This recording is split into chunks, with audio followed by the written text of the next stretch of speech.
Hey guys, today I'm going to show you how to reinstall a wireless network adapter driver in Windows. So first what we're going to do is to right click on the Start or Windows icon, and from here we click on Device Manager.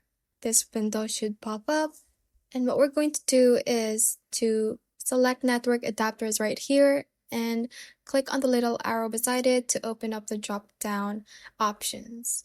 From here, select the adapter that you have. It is usually named Intel or Realtek, so I have a Realtek adapter right here.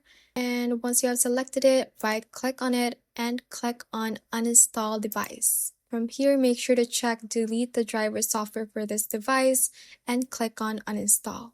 Once you have uninstalled it, click on Action at the top of the menu tabs, and we scan for hardware changes. Once you scan for hardware changes, it should reinstall the driver itself.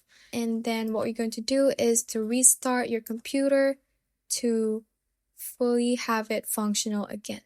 If that does not work, you take note of the name of your adapter right here. You type it in the Google Chrome or any of your favorite browser and search for drivers to download from the manufacturer site. For example, if you have Dell, you download from the Dell website, and if you have HP, you download from the HP website for your wireless network adapter driver.